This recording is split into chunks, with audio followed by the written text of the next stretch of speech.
many years, hounded by hatred and trapped by fear. I'm in a box, I've got no place to go. If I follow my mind, I know I slaughter my own. Help me, I'm the prisoner. Won't you hear my plea? I need somebody, yeah, to listen to me. I beg you, brothers and sisters, I'm counting on you, yeah.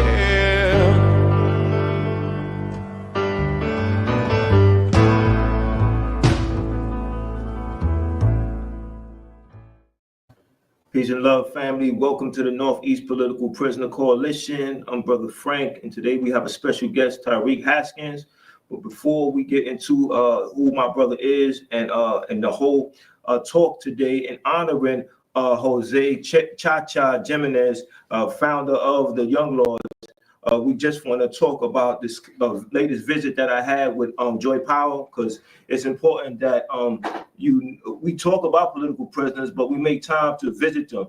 So me and another one of my comrades from Holla, Corey, Holla is How Our Lives Link All Together. We visited Joy Powell at Bedford Hills Correctional Facility. We stood there for quite some time. We talked about a number of things. Joy wants me to just put up the word out and get more people involved in her campaign. Specifically, she gave me an assignment to reach out to Mike Africa and let him know that she's trying to reach him. So I could do that. I will do that rather, but I need other people to do that as well. Let Mike Africa know that Joy Powell is trying to reach out to him. She is very serious about her campaign, and she wants as much support as possible. So I just had to show you that picture. Once again, I'll show you this picture that we took at Bedford Hills Correctional Facility.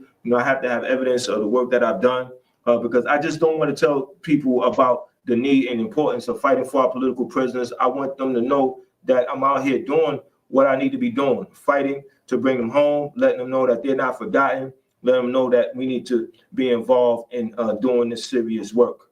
So my brother, Tariq J. Haskins, what's going on, brother? Peace and love. How you doing? Peace and love, Big Frank. Everything's all right, man. Holding on, doing the work. No doubt. So for those who don't know who you are, just let the people know who you are. My name is Tariq James Haskins. I am a Black Panther. I know people are saying that the Black Panthers no longer exist. That's true, but I am a Black Panther. I'm one of the Black Panthers that have continued to fight. I'm a former member of the Black Liberation Army. I spent 17 years in various American death camp prisons as a prisoner of war. And since I've been back, I've been continuing to do the work to help free our people, to stop the racists from killing our people, and stop them from exploiting our people. So I've been continuing the work. Excellent, brother. So I just want to let people know about the brother, the founder, Cha-Cha, who was the chairman of the Young Lords. I just want to read the obituary, and this way we could get into that. So Jose Cha-Cha Jimenez, chairman and founder of the Young Lords organization in Chicago, passed away on January 10th, 2025 at the age of 76. A pivotal figure in the civil rights and liberation movements in the U.S., Cha-Cha's legacy is defined by his revolutionary spirit, steadfast vision for Puerto Rican self-determination, and unwavering commitment to justice. Born on August 8, 1948 in Chaguas, Puerto Rico, Cha-Cha moved with his family to Chicago in the 1950s. Discriminatory zoning and rebuilding and redlining, uprooted Puerto Rican families, including his own, shaping his understanding of systemic injustice. Under Cha-Cha's leadership, the Young Lords transitioned from a gang to a human rights organization on September 23rd, 1968. They fought for Puerto Rican independence while addressing broader issues like gentrification, institutionalized racism, police brutality, and access to healthcare, education, and housing. The Young Lords organization launched free breakfast, education, and healthcare programs and created community spaces like the People's Church and People's Park. Inspired by the Black Panther Party, Cha-Cha emphasized political education as a tool for empowerment and mobilized Lincoln Park's Puerto Rican community. In 1969, he co-founded the Rainbow Coalition with Fred Hampton of the Black Panther Party and William Preacher Man Fesperman of the Young Patriots. In 1974, he became the first Latino to announce a run for alderman in Chicago, challenging Mayor Richard J. Daley's gentrification plans. He later helped form a Latino coalition for Harold Washington's historic mayoral campaign in 1983, asserting Puerto Rican and Latino political power in the city. A lifelong learner, Cha-Cha earned his GED and later pursued higher education, completing a BA from Grand Valley State University, an AA in business administration, and an MA in public administration.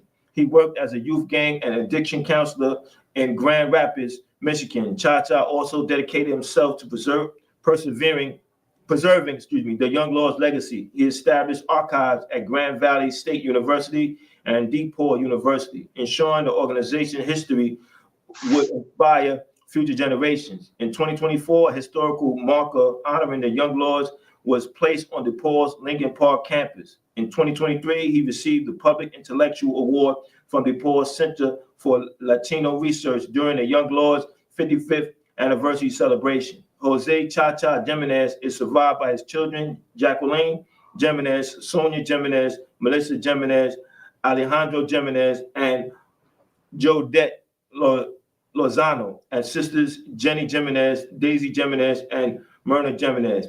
He was a proud grandfather and great-grandfather and is also survived by numerous nieces, nephews, cousins, and extended members of the Jimenez family, a pioneer family that shaped Puerto Rican Chicago within the Lincoln Park community. He was preceded in death by his parents, Elguina Rodriguez Flores and Antonio Jimenez Rodriguez. Cha-Cha is remembered by countless friends, allies, colleagues, students, and activists across the globe who shared his vision for justice and liberation. His life remains an enduring testament to the power of resilience, education, and revolutionary love. So that alone let you know who he is. So, brother, when you think about him, or matter of fact, what are your thoughts when it comes to this brother? Oh, Cha-Cha, man, I have very good thoughts about him because, for one thing, as it was pointed out, he transitioned from being a street organization leader to being a revolutionary leader, and that's a hell of a jump there. So going from being involved in street crime to learning about the Puerto Rican history, learning that Theodore Roosevelt and the United States had taken over Puerto Rico and had began their super exploitation of the Puerto Rican people.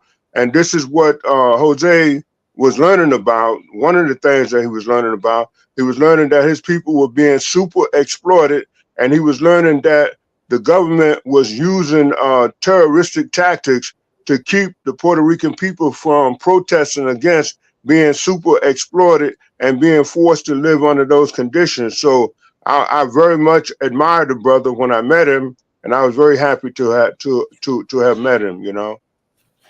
Oh, that's incredible, man. I didn't even know you met him. So that's why I'm glad that you came on the platform today to talk about that. I know that I got this book from the library, and this book is called The Young Lords Reader, and I was very inspired by it because the structure that they had, because they used the Black Panther Party as a model. And in it, they had their program, the 13-point program, and they were dealing with self-determination. They were they took a position against the military and letting our people, their people, know that you don't have no place in the military.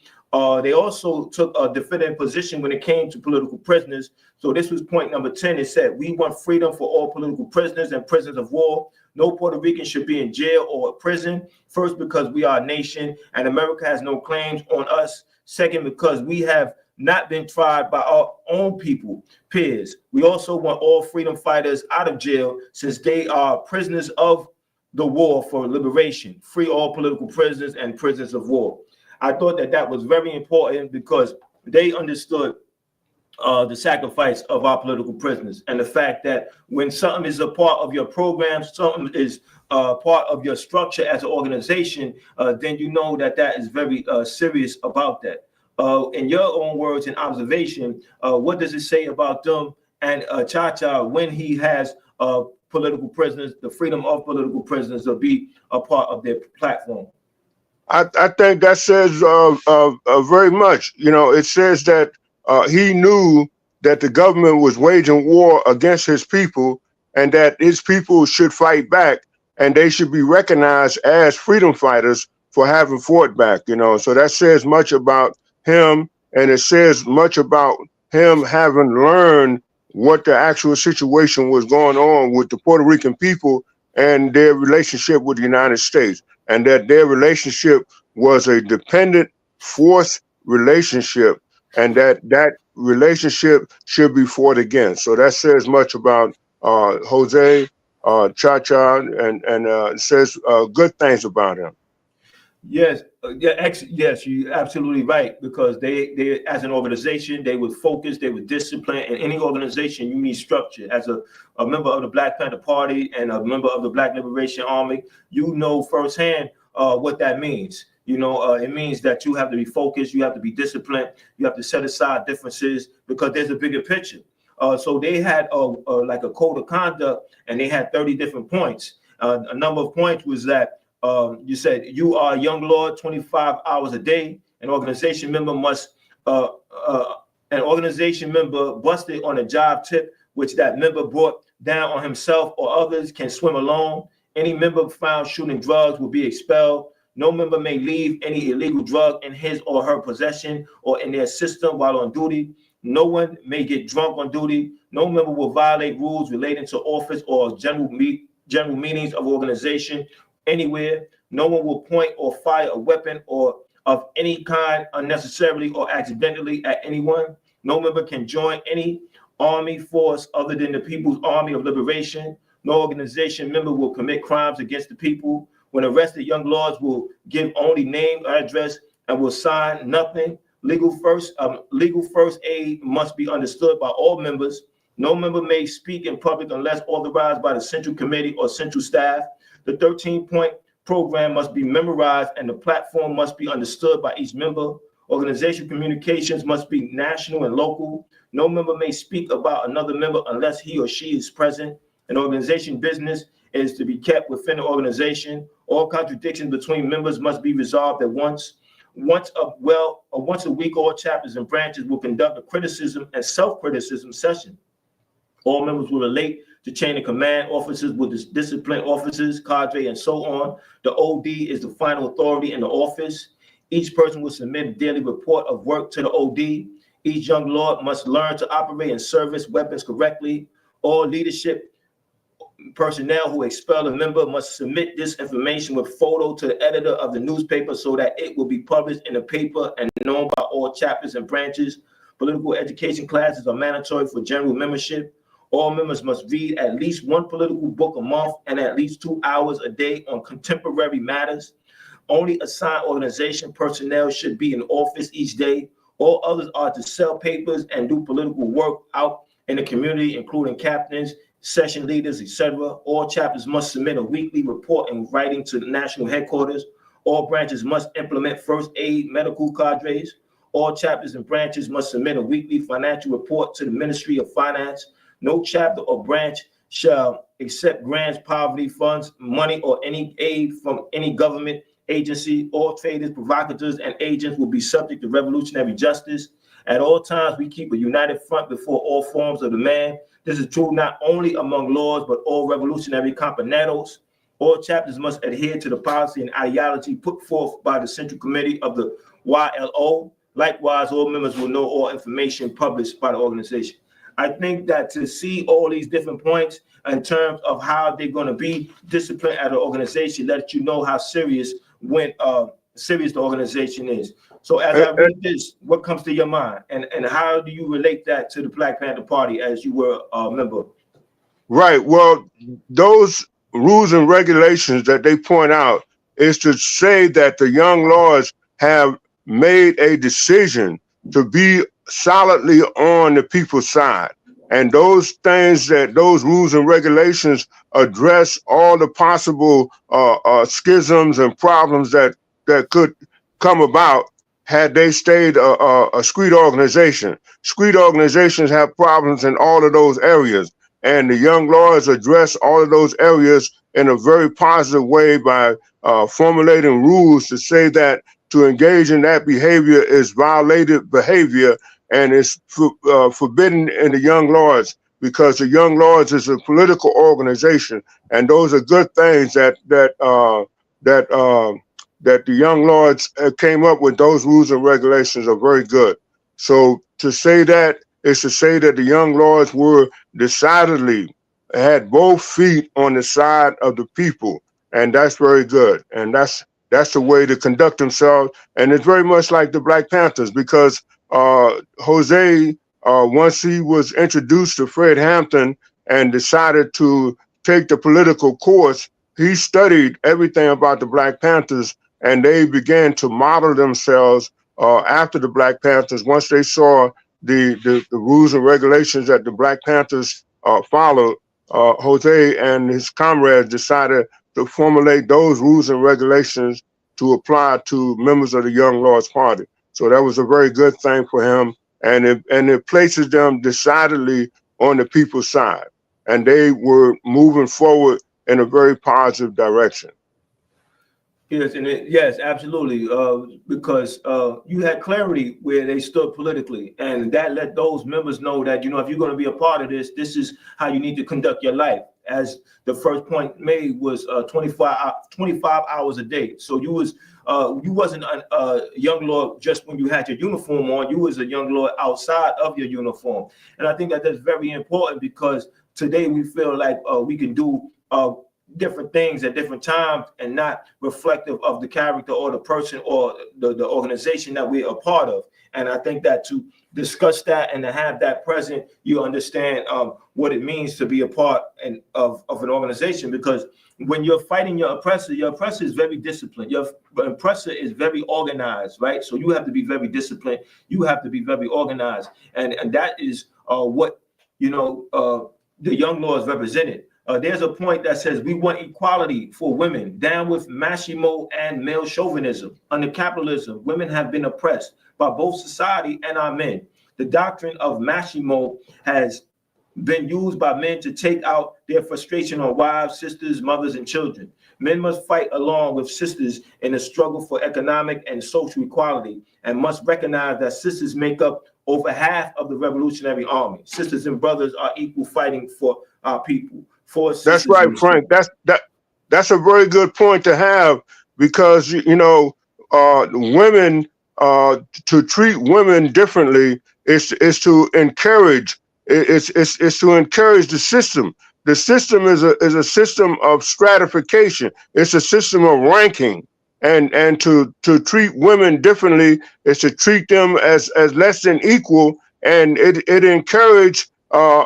maintains the system. You know, so that when you practice equality in the family, you encourage your children to grow up and have respect for equality. And that's very important, because to have respect for equality is to make a different kind of person. This person will not grow up and want to be a part of a system that practice inequality. And so the way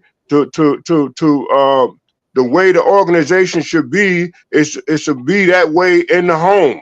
And the home has to be a place where equality is practiced. And to treat women equally is of paramount importance, because how are you going to be a revolutionary and you coming from being not a revolutionary, then you say you're going to be a revolutionary? You really not. That's not going to happen. So that the practice of equality with the women is very important, because you grow up like this and you practice this in your home, and then you can easily take that into the political organization and appreciate that. And know that that must be fought against. Inequality in the home must be fought against. Inequality in society must be fought against. And we learn that practice in the home. And that's where the ruling class, they come from families where inequality is sternly practiced. You know, in the ruling class families, the father is the head and he is the general, and he make everybody else obey him. And we don't want to be like that. And so that's how they produce people who can let hundreds of thousands of people die and kill hundreds of thousands of people, because they've been living in an oppressed family situation. And so we want to uproot that. We want to deny the society from having the troops that they need. And the family is the one that produced the troops by practicing inequality in the home. And so we want to eliminate that from the home situation. The practice of inequality must be eliminated from the home situation, and people coming out of a home that practice equality will want to go in a society that practice equality. So that's very, very important that they have that rule and that regulation. Absolutely, man. I appreciate your eloquent explanation of that and the importance of it, because when we study our history and we study people like Jose Cha-Cha Jimenez, we are looking at a lifetime revolutionary, right? Regardless of whatever challenges he had in his personal life, he was conscious, and he knew that he could never be unconscious. And so he'd have to get himself back on track. Well, I wouldn't say he just got himself on track alone. You know, of course, you have your compañeros, people you work with. You have your comrades that, you know, they check up on you. They want to know how you're doing, and they want to let you know what they're up to, and the fact that, you know, your presence is missed and needed. And it is that love that you have amongst comrades that keeps you inspired to continue to fight. I'm going to ask you in a minute, after I go to this point number 6, about the history of the People's Church and the importance of us maintaining that victory. So it says on number 6, it says, we want a true education of our Creole culture and Spanish language. We must learn our history of fighting against cultural as well as economic genocide by the Yankee. Revolution culture of our people is the only true teaching. Long live Boricua, long live El Jibaro. So when I read that point, I think about the importance and the power of culture. Culture is a weapon. We have to maintain our culture. We have to maintain our language. We have to maintain our view of life from our culture. And that's why our culture is so very powerful. When I read this, I also think about the place to practice our culture, right? Yes, we can have things in the streets. Yes, but that all depends on the weather. If it's too cold, you can't have nothing in the street. If it's raining, you can't have nothing in the street. That's why it was very important that they had a place to go to. And the People's Church was one of their places. It was a place where they had free breakfast. It was a place where they had they test for lead, poisoning, and a number of other things. And I think that it's very important in 2025 that the People's Church is still there. And it still has that same name, the People's Church. Me and you were there. We paid respect to Jose Cha-Cha Jimenez. You know, I have to be honest, I don't know much about him. And that was the beginning of me learning more about him. They showed a documentary. His field marshal spoke. He was very emotional. He talked about their relationship. You know, you had a young comrade from Connecticut who asked if he could use the name, do some organizing in Connecticut. So that was very impressive. And I got to learn a lot from that experience. So, brother, explain to the people who don't know, including myself, I know some things about the history of the People's Church and the importance of maintaining it. Okay, the People's Church is a part of, is one of the events that occurred during the existence of the Young Lords. They took over that church and they began to do the free breakfast programs there and other organizational events they did at the People's Church. I met Jose we were across the street. Across the street, there's a fence that has a big picture of the Young Lords marching, and that's where I met Jose, and we talked there. And but culture is a weapon, as you say, because see, the enemy going to tell you that everything you do is wrong. The way you wear your hair is wrong. The way you dress is wrong. The way you talk is wrong.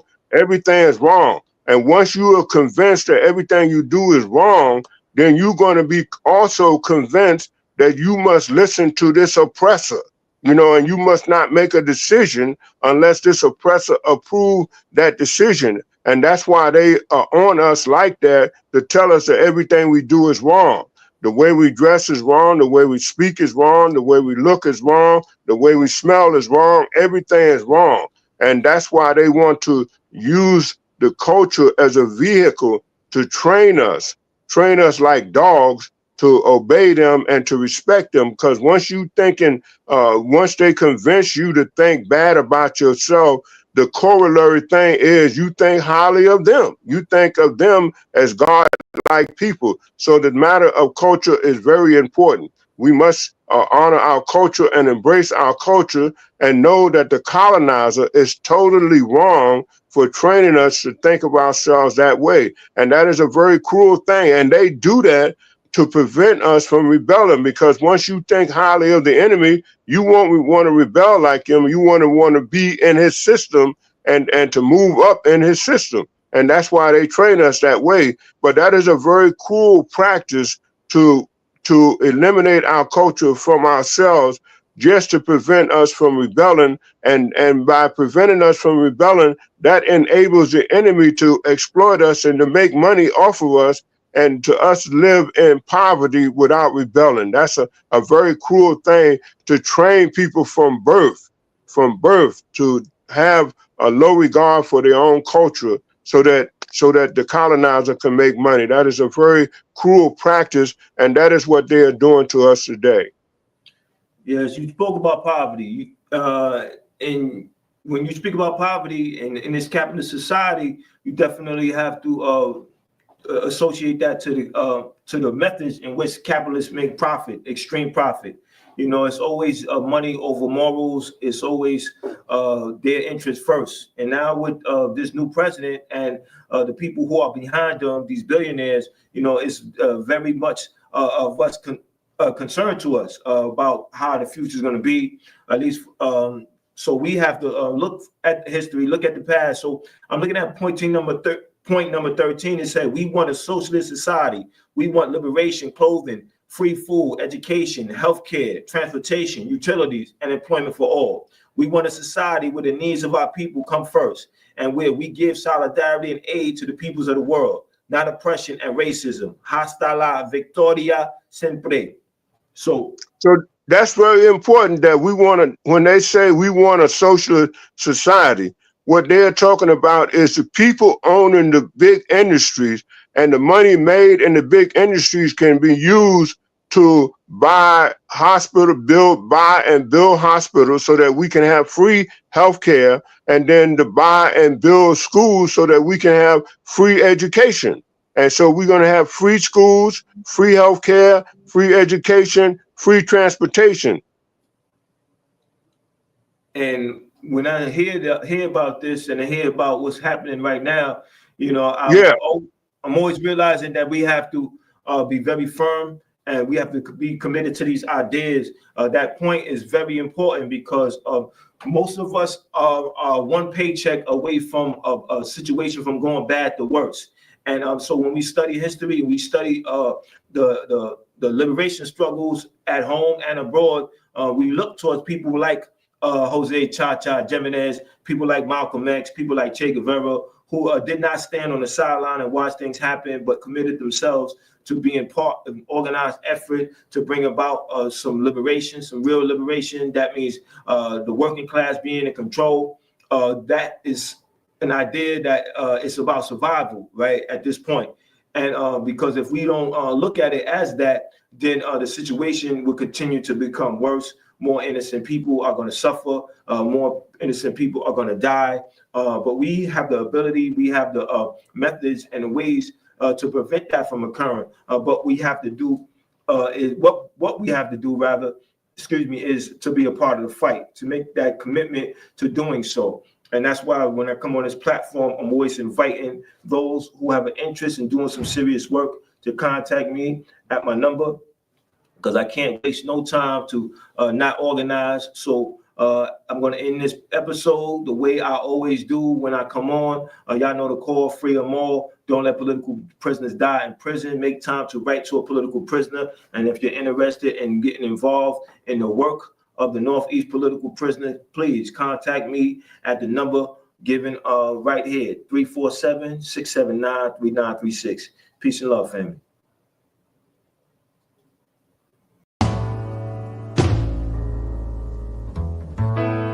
Here I am, after so many years,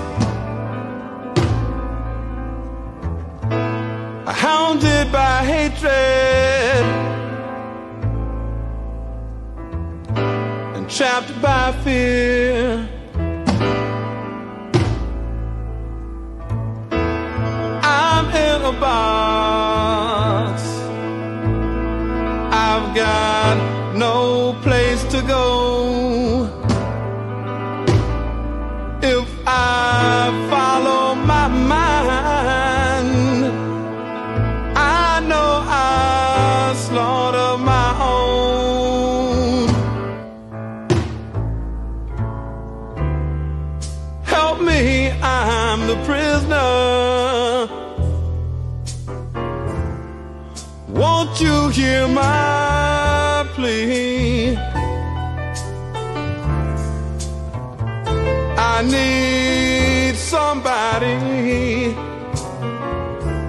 yeah, to listen to me. I beg you, brothers and sisters,